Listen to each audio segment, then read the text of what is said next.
Hello students, कैसे हो आप सब। आज हम पढ़ेंगे chapter number 8 force and laws of motion का second part. So that is inertia and mass. So हमने इस चैप्टर को हाफ कंप्लीट कर लिया है already in the previous chapter, in the previous video. So if you didn't watch yet my previous video, please go and check it out on my YouTube channel. So let's start with the video. All the examples and activities given so far that is illustrated that there is a resistance offered by an object to change its state of motion। कि हमने अभी देखा, जो भी हमने examples देखे हैं, activities करी हैं, उसमें बताया गया है कि जो रेजिस्टेंस ऑफर हुआ है किसी भी ऑब्जेक्ट से, वो क्या करता है, उसके स्टेट ऑफ मोशन को चेंज कर देता है। अगर कोई भी ऑब्जेक्ट है वो रेस्ट स्टेट पे है तो वो रेस्ट पे ही रहेगा, अगर वो मूविंग स्टेट पे है तो वो मूविंग ही रहेगा। तो ये प्रॉपर्टी हमें क्या बताती है, that is its inertia. So do all bodies have the same inertia? तो क्या सभी बॉडीज का सेम इनर्शिया होगा? We know that it is easier to push an empty box than a box full of books. किसी भी खाली चीज को अगर हम थ्रो करते हैं या पुश करते हैं तो एम्प्टी बॉक्स को, खाली बॉक्स होगा, उसको हम खींचेंगे, पुल करेंगे तो वो हमारी तरफ आसानी से आ जाएगा। लेकिन अगर हम उसको फिल कर देंगे बुक्स से या किसी भी चीज़ से, उस बॉक्स को अगर हम अपनी तरफ पुल करने की कोशिश करेंगे तो उसके लिए हमें फोर्स को अप्लाई करना पड़ेगा। Similarly if we kick a football, वो फ्लाई अवे हो जाती है। लेकिन अगर हम स्टोन को, सेम साइज के स्टोन को अगर हम हिट करते हैं इक्वल फोर्स के साथ, तो वो हार्डली होता है कि वो मूव करेगा। So we may in fact get an injury in our foot while doing so. हम एक इंजरी भी कॉज कर सकते हैं हमारे फुट के ऊपर। Similarly activity 8.2, instead of a 5 rupee coin, if we use a 1 rupee coin, we find that कि हमें लेसर फोर्स को रिक्वायर्ड है to perform the activity. So एक force just enough to cause a small cart to pick up a large velocity will produce a negligible change in the motion of a train. तो ऐसा क्यों होता है? क्योंकि in comparison to the cart, the train जो है वो उसकी लेस टेंडेंसी है कि वो उसके मोशन को, स्टेट ऑफ मोशन को चेंज कर रहा है। अकॉर्डिंगली हम कह सकते हैं कि जो ट्रेन है उसका इनर्शिया ज्यादा है कार्ट से। सो क्लियरली हम कह सकते हैं हेवियर और बड़े मासिव ऑब्जेक्ट्स जो होते हैं उनका ज्यादा इनर्शिया होता है। क्वांटिटेटिवली अगर हम कहें, जो इनर्शिया होता है किसी भी ऑब्जेक्ट का, वो मेजर होता है by its mass. So we may thus relate inertia and mass as follows. Inertia is a natural tendency of an object to resist a change in its state of motion or of rest। तो mass of an object क्या है? एक major है inertia का। ठीक है, I hope आपको मेरी जो वीडियोस के थ्रू आपको चैप्टर अच्छे से क्लियर हो रहा होगा।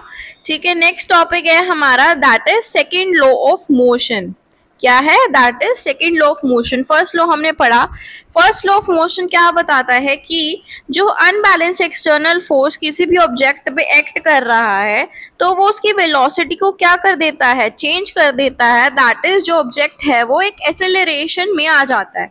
We would now like to study कि एक्सेलरेशन डिपेंड किस चीज पे करता है और how we measure a force. So let us recount some observations from our everyday life. During the game of table tennis, अगर हम किसी भी बॉल को हिट कर रहे हैं, the ball hits a player, it does not hurt him. On the other hand, अगर fast moving cricket ball एक आ रही है, फास्ट मूविंग क्रिकेट बॉल आ रही है, उसने स्पेक्टेटर को हिट कर दिया तो वो उसको हर्ट हो रही है। A truck at rest does not require any attention when parked along a road side. लेकिन अगर मूविंग ट्रक छोटी से छोटी स्पीड पे आ रहा होगा, छोटी से छोटी मूवमेंट कर रहा होगा, तो भी वो किसी भी पर्सन को किल कर सकता है, हर्ट कर सकता है। अ स्मॉल मास, जैसे कि बुलेट, वो किल कर सकती है पर्सन को जब हम उसको फायर करते हैं किसी भी गन से। सो ये जो ऑब्जर्वेशंस हैं ये सजेस्ट करते हैं कि जो इम्पैक्ट है प्रोड्यूस होता है ऑब्जेक्ट से, वो डिपेंड करता है उसकी मास के ऊपर और उसकी वेलोसिटी पे, कि उसका मास कितना है, उसकी वेलोसिटी कितनी है। सिमिलरली अगर किसी भी ऑब्जेक्ट को अगर हमें एक्सेलरेटेड मोशन में लाना है, सो ग्रेटर फोर्स रिक्वायर्ड होगा ग्रेटर वेलोसिटी के के लिए। कुछ अलग वर्ड्स में अगर हम कहें तो there appears to exist some quantity of importance that combines the object mass and its velocity. So one such property है हमारे पास एक, दैट इज कॉल्ड मोमेंटम, जो कि इंट्रोड्यूस किया था न्यूटन ने। अब मोमेंटम को हम रिप्रेजेंट करते हैं P से, जो कि डिफाइन होता है कि as a product of its mass. Product होता है मास का, जिसमें मास और वेलोसिटी का प्रोडक्ट होता है, that is represented as this is P is equals to m into v।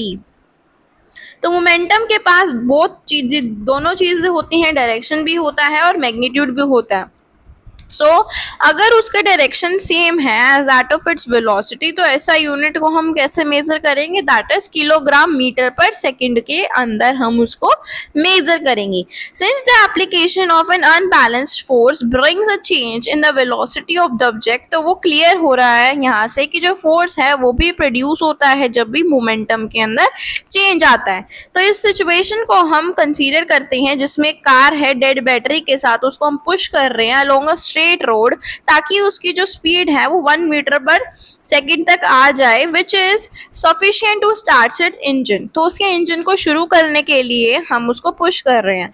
अगर 1 या 2 पर्सन उसको सडन पुश कर रहे हैं अनबैलेंस्ड फोर्सेस, तो वो हार्डली स्टार्ट होगी। लेकिन अगर हम कॉन्टिन्यूसली पुश करेंगे, ठीक है, ग्रेजुअल एक्सेलरेशन के साथ, तो वो क्या होगा, वो चलनी शुरू हो जाएगी। इट मीन्स कि जो चेंज ऑफ मोमेंटम है कार का, वो डिटरमाइन नहीं कर रहा by the magnitude of the force, लेकिन टाइम पे डिपेंड कर रहा है कि during which the force is exerted. It में देन ऑल्सो बी कंक्लूडेड कि जो फोर्स है नेसेसरी, जो भी फोर्स रिक्वायर्ड है नेसेसरी है ताकि जो मोमेंटम है किसी भी ऑब्जेक्ट का उसको हमें चेंज करना है, वो किस पे डिपेंड करता है, किस पे डिपेंड करता है, on the time rate at which momentum is change. तो टाइम का भी इसमें एक बेसिक इंपॉर्टेंस है, that is second law of motion क्या बताता है, सेकेंड लॉ ऑफ मोशन बताता है कि rate of change of momentum of an object is proportional to the applied unbalanced force in the direction of force. अब इसकी mathematical formulation करेंगे हम सेकेंड लॉ ऑफ मोशन की। आप किसी भी ऑब्जेक्ट को ले लो जिसका मास m है, उसको स्ट्रेट लाइन पे हमें मूव करना है जिसकी इनिशियल वेलोसिटी u है, और uniformly accelerated to velocity v in time t, जिसका एप्लीकेशन कांस्टेंट फोर्स का f है throughout the time t। तो इनिशियल और फाइनल मोमेंटम क्या होगा, p1 is equals to mu और p2 is equals to mv। तो rate of change in momentum क्या होगा, that is p2 minus p1। तो हम उसको कैसे लिखेंगे, mv माइनस mu। m को हम ले लेंगे कॉमन और v माइनस u हमारा ब्रैकेट के अंदर आ जाएगा। So rate of change of momentum क्या है, m into v minus u divided by t। t क्या है हमारा, टाइम पीरियड। तो अप्लाइड फोर्स को हम कैसे लिखेंगे, F is equals to is directly proportional to m into v minus u divided by t। अब हमें डायरेक्टली प्रोपोर्शनल का जो ये साइन है इसको हमें रिमूव करना है। इसको रिमूव करने के लिए हमें इक्वल टू का साइन लगाना होगा। तो इक्वल टू का साइन जब लगता है जब भी हम किसी भी चीज को कांस्टेंट के रूप में उसको लगाते हैं इक्वेशन के अंदर। तो हमने इसको k को हमने कांस्टेंट माना है, इसके अंदर k क्या है हमारा, कांस्टेंट है, ठीक है। तो m is multiply v minus u divide by t क्या होता है, m into a। a is acceleration, जो आपको पता है that is rate of change of velocity. तो क्वांटिटी k को हम कैसे रिप्रेजेंट करेंगे, कांस्टेंट ऑफ प्रोपोर्शनैलिटी। सो ऐसा यूनिट्स मास की और एक्सेलरेशन की आपको पता है। Unit of force so chosen that the value of the constant k becomes 1। तो 1 यूनिट ऑफ फोर्स को हम डिफाइन कैसे करेंगे कि जितना भी अमाउंट है जो प्रोड्यूस हो रहा है एक्सेलरेशन से, एक्सेलरेशन कितना है 1 metre per second square, object का मास कितना है 1 kg। So 1 unit of force that is equals to k into 1 kg into 1 metre per second square. So value of k हमेशा 1 रहेगी। तो इसको हम कैसे लिखेंगे, F is equals to m into a। So unit of force is kilogram metre per second square, जिसको हम Newton भी बोल सकते हैं, जो कि सिंबल होता है n। So second law of motion हमने डिस्कस किया अभी कि एक मेथड देता है हमें to measure the force acting on an object as a product of its mass and its acceleration. So second of law of motion को हमने डिस्कस कर लिया है। अब हमारे पास आता है कि फर्स्ट लॉ ऑफ मोशन को हम मैथमेटिकली स्टेट कर सकते हैं from the mathematical expression for the second law of motion. So second law of motion को अभी हमने डिराइव किया, that is F is equals to m into a. तो a की वैल्यू क्या होती है, v minus u divided by t. तो यही हम उसमें पुट कर देंगे और बाद में हम उसको कैसे रिप्रेजेंट कर सकते हैं, t यहाँ पे शिफ्ट हो जाएगा। t आपको यहाँ पे किस में है, डिवाइड में है, तो यहाँ पे जाके मल्टीप्लाई में चेंज हो जाएगा। That becomes f into T is equals to M B minus M U. ठीक है, जहाँ पे f 0 है, v is equals to u है। ठीक है, अब आपके पास कुछ क्वेश्चंस हैं। A constant force act on an object जिसका मास कितना है 5 kg, ड्यूरेशन टाइम है 2 सेकेंड्स। तो ये आपको याद रखना है, जो भी गिवन स्टेटमेंट्स हैं, गिवन वैल्यूज हैं, वो आप पहले लिख लीजिए ताकि आपको इजीली सॉल्व करने में मदद मिले। It increases the objects velocity, increase कर रहा है वेलोसिटी, तो यू क्या हुआ हमारा 3 मीटर पर सेकेंड और v हुआ 7 मीटर पर सेकेंड। तो इसका मैग्नीट्यूड निकालना है अप्लाइड फोर्स का। और now if the force was applied for a duration of 5 seconds, अगर उसका ड्यूरेशन 5 सेकेंड्स का है तो उसकी फाइनल वेलोसिटी कितनी होगी। तो हमारे पास u है 3 मीटर पर सेकेंड, v है 7 मीटर पर सेकेंड, टाइम है 2 सेकेंड्स और मास है 5 kg। तो ये सारी वैल्यूज हम इस इक्वेशन के अंदर पुट करेंगे और बाद में सब्स्टिट्यूशन के बाद हमारे पास आंसर आएगा, that comes out to be 10 newton. So अगर फोर्स को अगर हम अप्लाई कर रहे हैं 5 सेकेंड्स के लिए, जिसका टाइम ड्यूरेशन 5 सेकेंड्स है, तो उसकी फाइनल वेलोसिटी को हम कैसे मेजर करेंगे, v is equals to u plus F T divide by m। ठीक है, तो v हमने इसको लेफ्ट हैंड साइड में शिफ्ट कर दिया और बाकी सारी वैल्यूज को हम इसमें डायरेक्टली पुट ऑन कर देंगे और बाद में हमारा आंसर आएगा, that comes out to be 13 metre per second. तो ये आपकी क्या हुई, फाइनल वेलोसिटी हुई है। फाइन। सो नाउ हमारा जो टॉपिक है that comes is third law of motion. हमने ऑलरेडी डिस्कस कर लिए 2 laws of motion, now we come on the third law of motion. तो फर्स्ट 2 लॉज ऑफ मोशन हमें बताते हैं कि जो अप्लाइड फोर्स है वो कैसे चेंज कर रहा है मोशन को और हमें कैसे प्रोवाइड कर रहा है कि हम फोर्स को कैसे डिटरमाइन कर सकते हैं, कैसे मेजर कर सकते हैं। So third law of motion state करता है कि जब भी कोई भी ऑब्जेक्ट किसी भी चीज के ऊपर, किसी भी ऑब्जेक्ट के ऊपर फोर्स को एक्सर्ट करता है, मतलब फोर्स अप्लाई होता है उस पे, so second object instantaneously exert करता है force back on the first. Means कि ए ऑब्जेक्ट है, जैसे आप फॉर एग्जांपल ए ऑब्जेक्ट है और बी ऑब्जेक्ट है, मान लीजिए फॉर एग्जांपल है, इस ए ने बी के ऊपर बॉल को पुश किया और थ्रो करा बॉल बी के साइड। बाद में बी क्या करेगा, फिर से ए की तरफ बॉल को पुश कर देगा।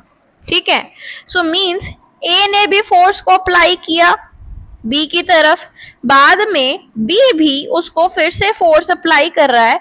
मींस कि इक्वल एंड अपोजिट रिएक्शंस हो रहे हैं, जो ए ने किया वही बी करेगा। एक किस्म से हम कह सकते हैं कि ए ने बी को मारा तो बी ए से क्या कर रहा है, बदला ले रहा है। ठीक है, तो यही आपको याद रखना है कि अगर एक चीज हमें मार रही है, ठीक है, हमारे ऊपर फोर्स कर रही है, हमारे ऊपर कुछ भी कर रही है, अप्लाई हो रहा है फोर्स, तो सेकेंड ऑब्जेक्ट उसको फिर से रिएक्शन में क्या होगा, इक्वल एंड अपोजिट रिएक्शन उसको प्रोवाइड करेगा। सो इसको हम 2 स्प्रिंग बैलेंसेस के थ्रू समझते हैं। 2 spring balances connected together in the figure 8.10। ठीक है, फिर जो फिक्स्ड एंड है बैलेंस बी का वो अटैच हो गया है विद रिजिड सपोर्ट जैसे कि वॉल। लेकिन अगर उसके ऊपर फोर्स अप्लाई करेंगे through the free end of spring balance A, तो ये ऑब्जर्व हुआ कि जो स्प्रिंग बैलेंसेस हैं वो शो कर रहे हैं same readings on their scales. It means कि जो फोर्स एक्सर्ट हुआ by the spring balance A on balance B is equal, लेकिन अपोजिट हुआ direction to the force exerted by the balance B on balance A. So a any of these 2 forces उसको हम कह सकते हैं action और दूसरे वाले का reaction. So this gives us an alternative statement of the third law of motion that to every action there is equal and opposite reaction. ठीक है, कोई भी एक्शन होगा तो उसको इक्वली हम अपोजिट रिएक्शन देंगे. So it must be remembered that action और reaction always act on two different objects simultaneously. दो ऑब्जेक्ट्स के ऊपर एक साथ जब कोई एक्शन होता है, कोई भी फोर्स अप्लाई होता है. Suppose you are standing at rest and intend to start walking on a road, so you must accelerate and this requires a force in accordance with the second law of motion. तो ये force आया कहाँ से? Which is this force? क्या है ये force? Is the muscular effort you exert on the road? Is it in the direction we intend to move? No, you push the road below backwards. तो road ने exert किया equal और opposite force on your feet ताकि आप आगे की तरफ चल पाओ. So it is important to note that even though that the action and reaction forces are always equal in magnitude, लेकिन जो forces होते हैं वो produce नहीं करते accelerations को.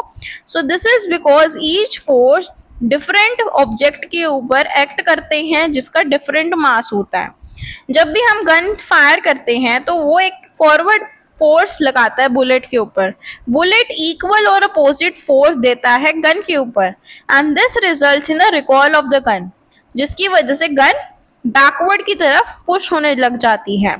Since the gun has much greater mass than the bullet, greater mass है gun का लेकिन फिर भी वो बैकवर्ड डायरेक्शन में मूव करने लग जाती है. तो थर्ड लॉ इससे इलस्ट्रेट होता है कि जब भी एक सेलर जंप करता है out of a rowing boat, as a sailor jumps forward तो फोर्स लगता है बोट के ऊपर जो कि उसको बैकवर्ड पोजीशन में लेके चली जाती है.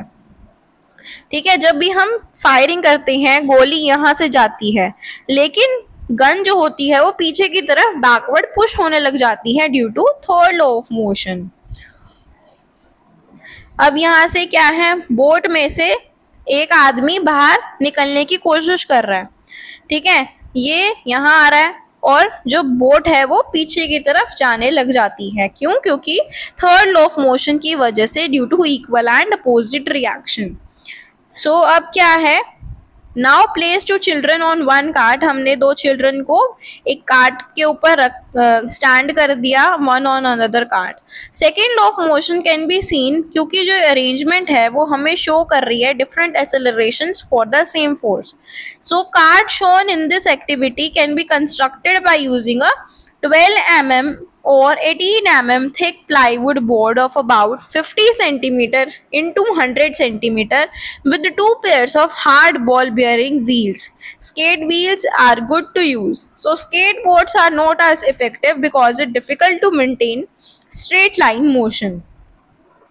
तो इसमें आपको सेकेंड लॉ ऑफ मोशन का रिप्रेजेंटेशन दिया हुआ है. सो आई होप आपको ये चैप्टर क्लियर हुआ होगा through my video. And if you find my videos helpful, please do subscribe to my YouTube channel, and if you like my videos, please do like, share and subscribe to my YouTube channel for more such related content videos. Thank you so much.